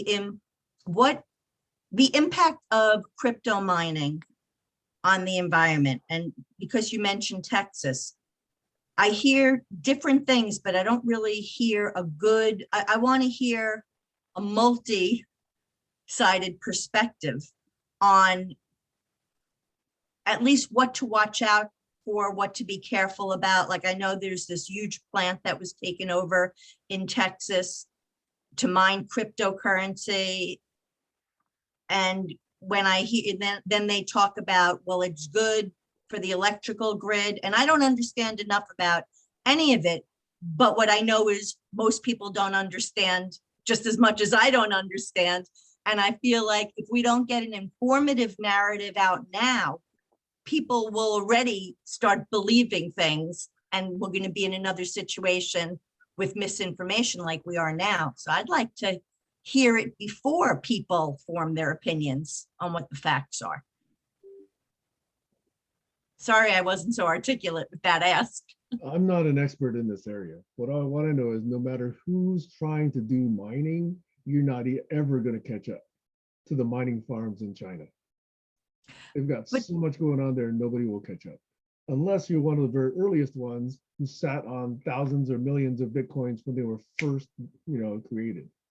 Right. And there are some people like that. All the Bitcoin currency that's circulating right now, I think that only represents something like, less than 15%, maybe less than 10% of all the Bitcoin out there. Because most of that is just being held by people who got in early. So all the price adjustments, that's all on a small fraction of it. Okay, but that's not my question. My question, it has more to do with the electrical needs required. And I'm specifically interested in Texas because I also know that there are Texas politicians that are really pushing the, Bitcoin. And I'm trying to find out what the connection there might be. Josh? Yeah, well, out of the electrical grid, Texas is the only state that is not connected to the rest of the grid. So I think that's a big factor. And I think, it got brought up with that big winter storm last year in Texas. And that sort of put a jolt in their situation where they have to really manage their own grid. And I think that's a big factor, especially with all the business moving into Texas too. And I think, it's a large state. And it's almost, everyone always says that would be the first state that would succeed from the union if there was to be a state that succeeded. So I think that's a factor of, if you think about, as far as what Sam's saying about crypto, is it's not an economy. It's not a coin that can be passed around and built into an economy. It's a storage of wealth. So 10,000 people own 90% of all the crypto in the world. It's a very small amount. So they're not going to transfer it and pay for it. And that's why Jack Dorsey started this block company. They're trying to find what, like Ether is another coin, another cryptocurrency, Ethereum, which currency will actually be the dominant economy that is traded on a day-to-day basis at on a larger scale at smaller transactions. And I don't think it's going to be cryptocurrency, meaning Bitcoin. But I do think that all of the large corporations are trying to figure out how they're going to do business and what type of currencies they're going to use, meaning companies like Netflix has to create their own economy for streaming in a way that is profitable, because right now they've reached the pinnacle of how many people are watching streaming services. So they need to do what's called microtransactions. And the idea of a cryptocurrency is to take those transactions and go down to fractions of a penny, but at large scale. And that's what I see happening in the future is you're able to watch something for 40 minutes, but you're paying for even 30 seconds of what you're streaming and what you're watching. So they're micro fractioning off. You pay this amount for 30 minutes, you pay this amount for 30 minutes and 30 seconds. And it starts to get into the minutia of, like think about going to get a coffee. If they pour an extra ounce of coffee, that's a different price. You can buy it by the ounce. So I just want a 6.5 ounce cup of coffee. Exactly. Like things that are fractioning off is what I see the economy moving into. My specific question is, what will be the impact of the physical locations that are doing the processing on the immediate environment? That's really what I'm asking. I think the reason Josh and I are not answering the question is because those are local effects. The global effect is already something that we know is unsustainable, but we don't know what the local effects are. The global effects are even several years ago. The amount of electricity being used, under what I was reading, to do this verification of work across the blockchain was already around 3 or 4% of the world's electricity total. Yep. And it's getting worse. So that's why, the technology underneath, I believe, Bitcoin needs to change. And that's why we have other coins like Holochain, which don't have such guarantees for proof of work, but they're still pretty darn good. They go out to multiple, decimal points. So they don't replicate everywhere. They replicate to like 40 servers, and so that cuts down on the amount of electricity it actually uses. That's a rough approximation. I could be entirely wrong here. But that's why something like Bitcoin is not sustainable in a macro sense. And whether or not it's sustainable in a micro sense, sure, people are doing it. That's why they have these, hundreds of servers in mining farms. And if you think you're going to get a graphics card and actually do some mining, you're just, doing it for fun, kind of as a hobby. You're not really able to do much. But to your point, if we're to act locally, we have to even understand it. And that's what I'm saying. I don't understand it. And I'm trying to find answers, and I can't understand it. It's still a complex topic. I don't complain. But this is my point. So locally, these issues are starting to come up and nobody understands it, but they're going to be totally invested in their opinion. And they're jumping on hype. They're buying and selling based on hype. Right. Now add the value is. Now add into it that there are politicians that are pushing the narrative in a certain direction. And the beauty of that? They can be bought and that cannot ever be traced. Because things are now in the chain, the distributed chain. So I could pay a politician 100,000, Bitcoin or whatever, and nobody will ever know. So here's the thing. It's my experience that it's much easier to avoid a problem than to fix it once it happens. And I think I'm looking for more of an emphasis on, hey, what is happening right here and now?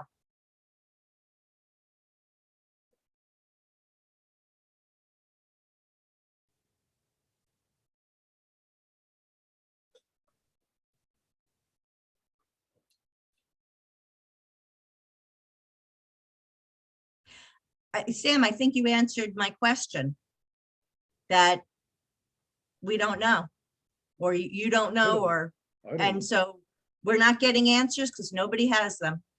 And I just, because as a society, we're not structured to care that way. But I care, and I'm asking. No. As a society, I said. Well, this is our little society. As a society, we're not structured to care, because as a society, we haven't built in the mechanisms that say, let's look at the ramifications before we start making money on this. No, as a society, we're structured to make money on it first, and then somebody else will ask about the ramifications. And that's the way we seem to set it up. That's the way we're replicating that right here in this mini society of 6. But that is my point. My point is usually always, let's do it here now first.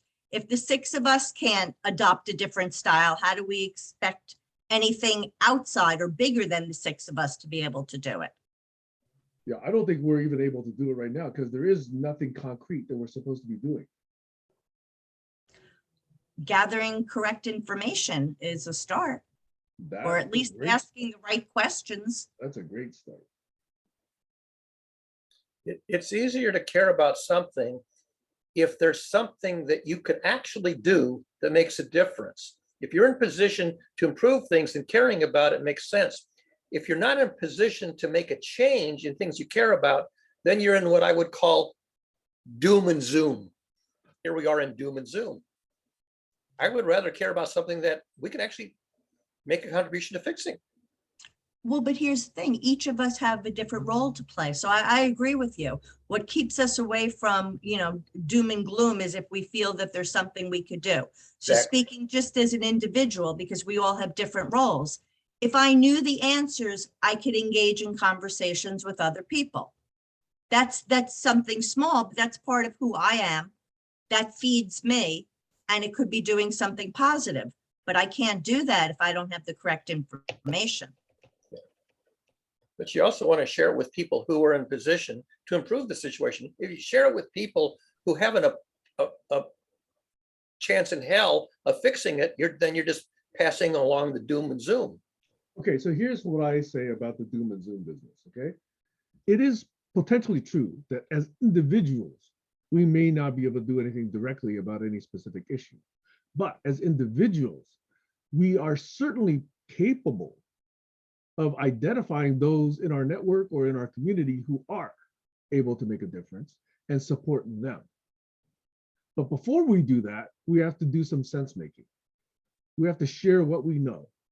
We have to do some what if discussions and then say, well, I can't do anything about XYZ, but Barry over there can. So I'm going to support Barry either through campaigning or funding or, writing or whatever. Okay. Likewise, on a different issue, Barry may not be able to do anything about it, but I might.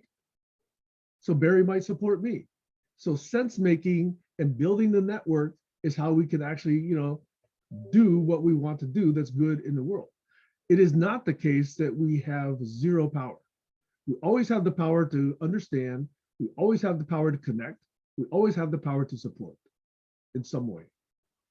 So I think there is no case in which we say, no, there's nothing I can do about it. Over. So here's another problem. So on one hand, I'm hearing that Bitcoin is not going to be, so unless I'm hearing it wrong, that there are some issues, but on the other hand, I'm hearing invest in it. And both make sense, right? Because from a macro standpoint, it's not sustainable from a power standpoint. On the other hand, there's a hype engine going on and people are making lots of money and losing lots of money on it. Like, for example, I think at least half of the people that entered after, like 18 months ago or something like that, are like underwater with Bitcoin. Now, I don't know the specific numbers, but it is the case that a lot of people jumped on late. And because of the crash, most of them or half of them have lost money, okay, in this. So there's a hype engine going on, just like with anything that's hype. There's value increase, value decrease.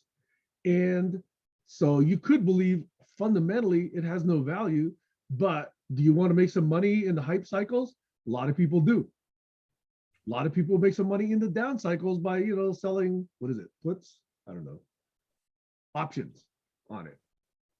That's always the case. This is the way we've set up our capitalist society. And it's generating no value fundamentally for anybody. Just like arbitrage. Arbitrage is a classic case of that. Just playing around with currencies. You're adding no value to the world, and yet you're siphoning off, capital. I think this is a sick world that we live in, that we allow this sort of thing. And yet, and the bankers make all this money. That's such bullshit. but here's where the hypocrisy comes in. So, and I don't want to target you, because it's all of us. But the hypocrisy is, after everything you just said, you're gonna put some money into Bitcoin. I did a few years ago, yes. And we all do that, and that's but yet we point our fingers at all the other people doing it. I'm not And I'm pointing just fingers. saying, I haven't pointed fingers today. well, you're pointing fingers at, the people that are looking to make a quick profit. No, I'm not. I'm just saying some people do, some people don't. Okay. In this society, it's necessary to have some money. We don't have a society where you can survive without money. So wanting to have money and taking advantage of a hype cycle is encouraged in a society like the one we live in. Is that hypocritical? Maybe, but I think it's just facing the reality of today's society. Well, I want to get back to something from when Barry was talking, because the idea that every man doesn't need to understand what's going on is almost like offensive to me at this point, because each one of us contribute in some way. And the more we know, the better we can do. So yes, I understand that most people can't handle a certain level of complexity. But when certain people, and I'm not picking on you, Barry, but especially academics, you know, they feel, oh, this is only for us to discuss. Or we'll talk about theologians, like keeping parts of the Kabbalah secret. That's really offensive to me, because I don't mind if there's a way you can work your way up to be able to earn the right to gain certain information, but to have information closed off totally is a big problem. And again, I just want to start with basic answers. I just want to know how much electricity is used. I just want the numbers. How much electricity is used? What happens to the surrounding area? Run through the city. I just want to understand better. You can look up those numbers. They're easy to find. You know, if you're a manufacturer of household appliances, you would be happy when somebody's 10-year-old or 5-year-old household appliances dies and they go out and buy a new one because you're the manufacturer. But I'm not happy when a household appliance dies. And so here I am on Zoom for like 4 or 5 hours a week, right? And I don't know how much good I'm doing here, but I know that I also spend 3 or 4 hours a week in the fix-it shop at the community center. And people bring in their 5 or 10-year-old appliances broken, and for no money at all, or maybe a small amount for parts, we put it back in service. So that makes me happy. That makes the customer happy who comes in with their broken appliance, and the manufacturer of a brand new toaster is not happy because he's not selling a new toaster. So it's what you care. So the point is that what you care about makes more sense if you can do something about it.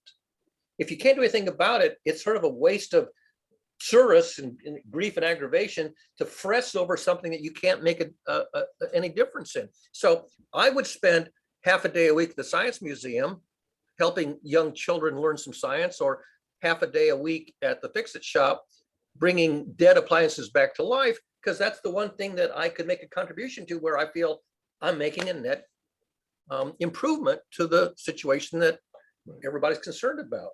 Yeah. And so that was my point. No matter who we are, sorry, Steve, we can support that. Like, you know, if I know that this is the case, I can say, hey, Barry, what's the name of that place? Let me contribute some money to that organization, right? In fact, I've made a personal practice for, I don't know how many years now, that of any of my Facebook friends, I think I mentioned this before, on their birthday, when they say, I want to contribute as my birthday thing, please contribute to this charity or whatever, I always give, you know, X amount of dollars to those, no matter who that person is.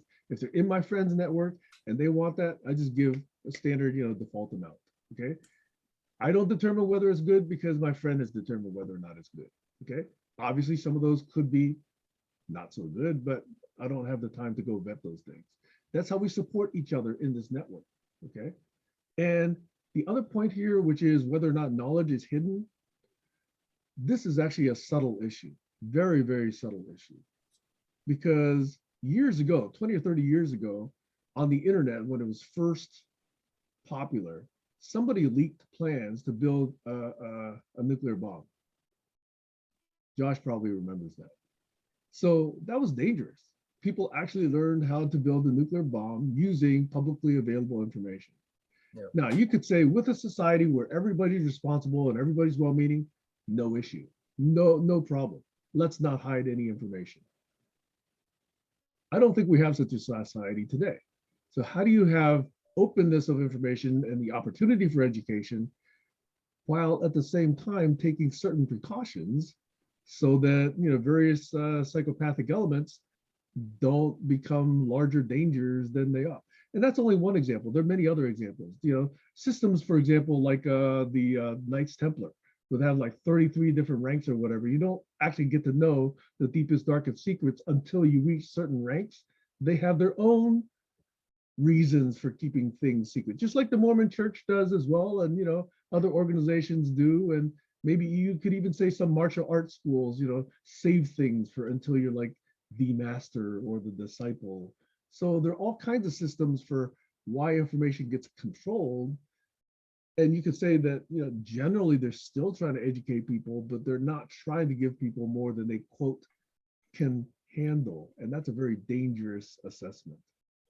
So I'm saying it's a subtle issue and it's not quite so simple. Over. Right. So I'm thinking more about education. So the woman's whose name I put in before, Sabine Hassenfelder. So I was listening to one of her YouTubes, and this one was, I think, on, I don't know, it was like on Havana syndrome.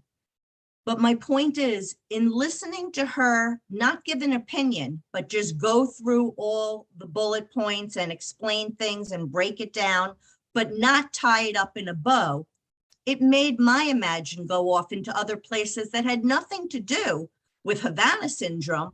But it made me realize if everybody could hear this, who knows how many different points of what she said would trigger their imagination to start problem solving. So in this case, I was interested in what she had to say about sound. For somebody else, it might have to do with, something that they want to fix, that it gave them an idea of how to do it. So I'm really advocating for more of having the information untangled or not too simplified because somebody thinks, well, people don't need to know that part. I mean, it is very nuanced what I'm trying to say. I really want to see people be able to separate their opinions from points of information that they're presenting. That's still opinionated. In what way is it opinionated? They've decided what to present to you and how to present it, how to describe it, in what order. So there's still a lot of their own perspective that's been injected as part of that presentation. No, but if I'm asking the question, and then they're answering, and I'm hearing, some people say this, and this is why they say this. Some people say this, and this is why they say this. Some people say this, there's no evidence to support. I'm still at least getting all the information. I might find something in each one, try it out differently, and come to a solution that wasn't thought of before.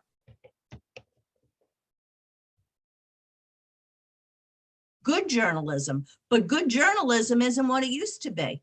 And I understand what a journalist is supposed to be, but they're people too. And just like in every other sector, it's not the way, the standards are not high. Yep. Again, for me, this ties back to having a knowledge repository where information is connected. Josh. I'll go one step further, is on top of the knowledge repository, a knowledge detractor, where when misinformation is clearly stated by a group and they say they're wrong, they should have to at least put a asterisk there. And I think that's what's missing, is we just have so much information, we can't sift through it because we don't have a society where we're going back through the information, putting the little asterisks, this was said because of this. And, Wikipedia tries to do that to some extent, but we definitely need to, we're adding more than it's just too much information. I think we're living in an information overload time at the moment, and we will go through it. I do have faith in humanity that will go through a lot of the newly coined words and thinkings and ideologies, and we'll make sense out of it over time, but it will take a few generations. And I think that's the way it always happens. It's just, this is the first in the history of man, this is the first explosion of libraries among libraries of publishing, from the 90s. I mean, just look at how much information Barry's published. It's going to take someone a long time to go through all of Barry's information. And we do it. I'm going to try, Barry, in my lifetime. But one thing I'm looking for is one or two people, maybe one or two people, to pick up at least a few percent of what I've written and carry it forward beyond my lifetime. because what's the point of developing a body of knowledge and having it evaporate when you die? Which is, by the way, what I'm trying to do with Doug Engelbart. Which is, I think what you're saying, Stacey, is learning how to learn, but also in academia, learning how to add to that breadth of knowledge in a way that's peer reviewed and respected by others who have studied that subject, and to add to it. And I also want to add, like, for example, there were, I'm going to say, a few people in the GCC community.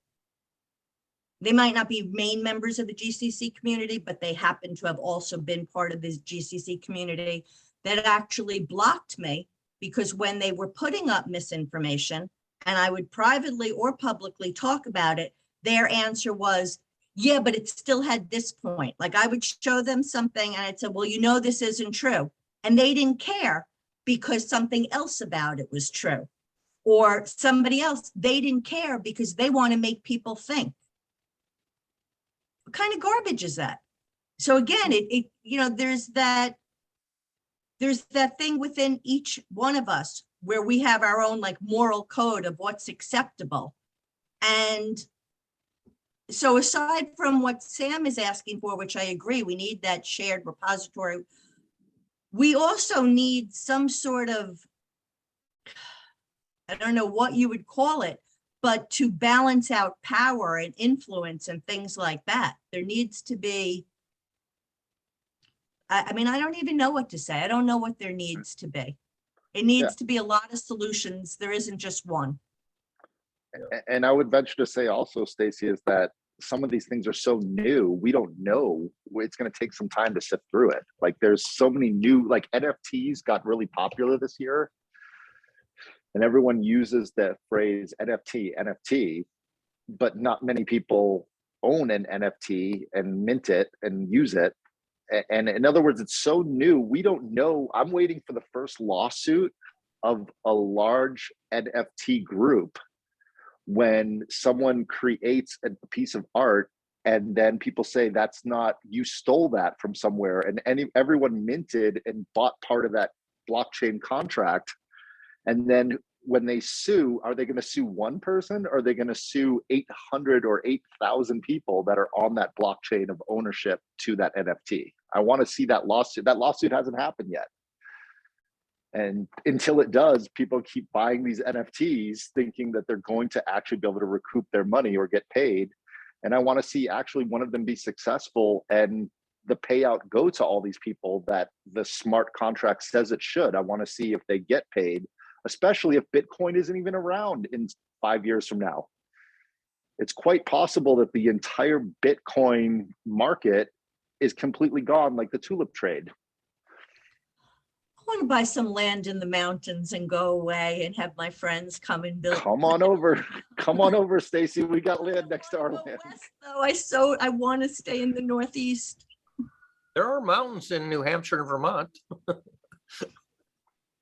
It's property is really high right now. That's Yeah. why you go west. If you looked at prices It'll in be- Colorado or Montana or It's going to be McAllen, higher Texas, later, by the though. way. Texas. Ugh. South Texas, near the border. There you go.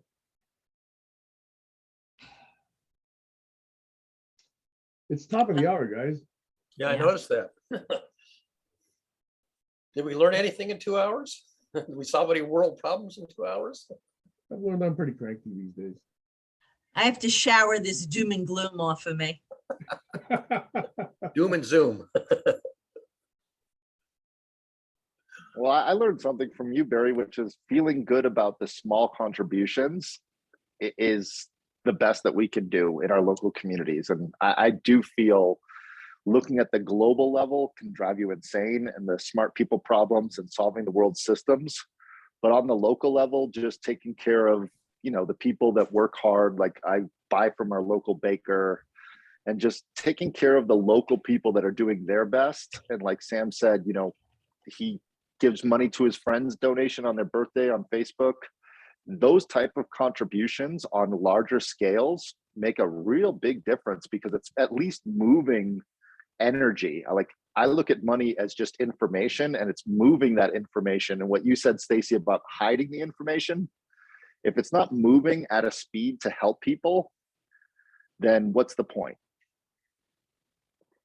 So if we can move the information, sometimes it needs to go slowly in movement because it's dangerous information, like building a nuclear weapon. We don't want to move that to everywhere and everyone. But if it was able to help a small country create power to feed people and help people, and they can do it safely, that would be good information that should be done at a small scale to keep from destroying the earth. So I think if we just keep moving information, that's the best we can do. We can only do what we can do. It's like that little, what was a hummingbird with a few drops of water. We're all just little hummingbirds. But it's important that we carry those drops of water. Again, said by what, Dalai Lama or the Thich Nhat Hanh? That's an African thing, yeah. There's many sources of such thinking. Oh, Eh. Stacy disconnected. Stacy Yeah. was too depressed from today. Sam, can I ask that at some point in time that we do honor the breadth of the work? I'm a big fan of Thich Nhat Hanh, and I'm happy that he's getting acknowledgement in his passing. He talked about his passing years ago. Yeah, I've been acknowledging him for over a decade, but yes, I love that. My cousin Teek. Yeah, I would love to read his translation of the 8 Realizations of the Great Beings, which he wrote after the Cambodian boat people. He translated from the ancient polytext, and it's about a page and a half. It's very small little Buddhist doctrine. Then I would also recommend his little book on anger. He's got a great little treatment on how you treasure your anger. Yeah. And how you transform it. Yeah. One of the things that he helped me with was his meditation on looking 300 years into the future. And imagine you're sitting 300 years into the future. Are you angry? How do you feel? So when you have a fight with your wife or with a friend, take a walk and imagine you're 300 years into the future. That was really helpful for me. I appreciate all the work that he's done. Yeah, there's that great Buddhist quote, anger is like taking a poison and expecting the other person to die. Yeah. And there's also a Buddhist notion of burning off anger in one of the koans or whatever it's in. And what's interesting is that one of my websites, which I named a long time before I learned that, is called Burnt Umbrage. Umbrage being a obscure word that means anger. And I said, every time something, there's a misadventure, something unhappy happens, and I want to process it, I'll write it up either as an essay or some kind of work of art, parody or poem or whatever. And that page is all about processing things that would otherwise make me angry, but by processing it, created something, therapeutic. And the page is called Burnt Umbrage.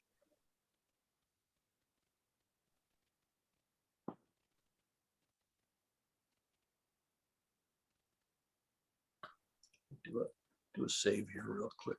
Save chat. Thanks all. Thanks for hosting, Sam.